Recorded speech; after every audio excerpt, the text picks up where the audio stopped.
দর্শক, পাহাড়ে এলপিজির তীব্র সংকট চলছে, এতে সড়কে মারাত্মক প্রভাব পড়েছে গণপরিবহন চলাচলে। এ নিয়ে বিস্তারিত জানাতে যোগ দেবেন সহকর্মীরা। প্রথমে চলে যেতে চাই রাঙামাটিতে সহকর্মী জিয়াউল হকের কাছে। জিয়া,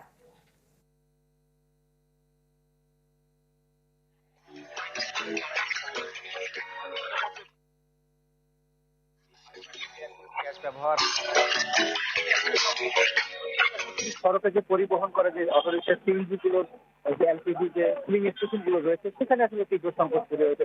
গতকাল বিকেল বেলা শহরের যে 4টি ফিলিং স্টেশনের মধ্যে মাত্র একটি ফিলিং স্টেশনে 10,000 ঘনফুট যে লিকুইড গ্যাস ছিল, তার মধ্যে থেকে আসলে শহরের 3,000-এর বেশি অটোরিকশা সিএনজি চলাচল করে। তাদের কিছুটা রেশনিং পদ্ধতির মাধ্যমে এই গ্যাস সরবরাহ করেছে একটি ফিলিং স্টেশন। তবে বাকি 3টি ফিলিং স্টেশনের এখন কোম্পানিগুলো থেকে ঢাকা থেকে কোম্পানির মাধ্যমে এখন তারা গ্যাস সরবরাহ পাইনি। তবে সিএনজি যে গ্যাস সরবরাহ করা হয়েছে সেটি সামান্যতম আসলে একদিনে চলাচলের জন্য তার সেটি সময় উপযোগী এবং তারা আসলে যে সরবরাহ করেছে সেটি আজকে 3টি পর্যন্ত এই সিএনজি গুলো চলাচল করতে পারবে শহরে। তবে বিকেলের পর থেকে আসলে আস্তে আস্তে সেই সংকট আরো তীব্র আকার ধারণ করবে। সিএনজি চালকরা আমাদের বলছেন যে তারা যদি পেয়েছেন শুধুমাত্র 400 টাকার গ্যাস তারা ফিলিং স্টেশনে পেয়েছেন, সেটি আসলে বেশিক্ষণ তারা চালাতে পারবে না। বিকেলের পর থেকে আসলে কিভাবে তারা সেটি জানেন না।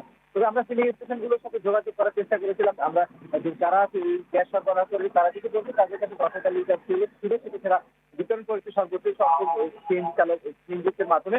বাকি 3টি স্টেশনের সাথে যোগাযোগ করেছে আর যেহেতু কোম্পানি এখন যেহেতু গ্যাস সরবরাহ করতে তারা পারছেন না বলে তারাও আনতে পারছেন না এবং দিতেও পারছেন না।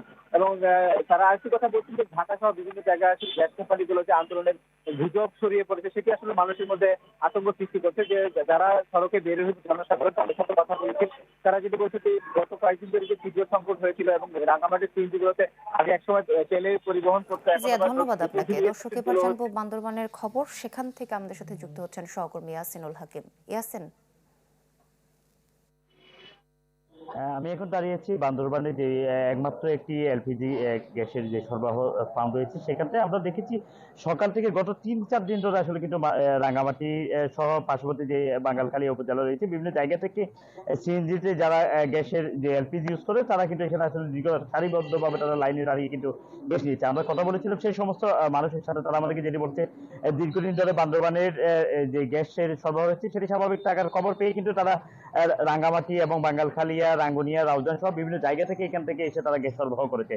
আমরা আজকে কিছুটা চাপ কমতে শুরু করেছে। আমরা জিজ্ঞেস করেছি কি কারণে এটি স্বাভাবিকভাবে শুরু করেছে। তারা বলছে তাদের বিভিন্ন গ্যাসের যে সরবরাহ ডিলারশিপ রয়েছিল এবং পাম্প রয়েছিল সেগুলো বন্ধ থাকার কারণে গ্যাসের তীব্র সংকটের কারণে সেটি বন্ধ হয়ে এবং বান্দরবানে সেই চাপটি পড়েছিল।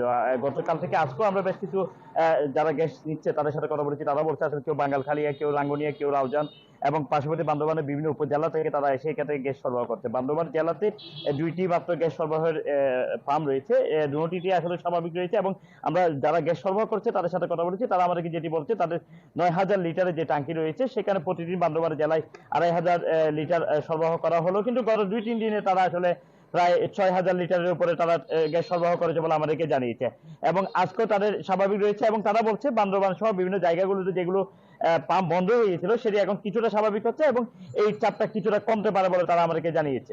এই ছিল আমার কাছে গ্যাসের সংকটের সর্বশেষ। ইয়াসিন, ধন্যবাদ আপনাকে। দর্শক, পাহাড়ে এলপিজির তীব্র সংকটের প্রভাব নিয়ে বিস্তারিত জানাচ্ছিলেন বান্দরবান এবং রাঙামাটির সহকর্মীরা।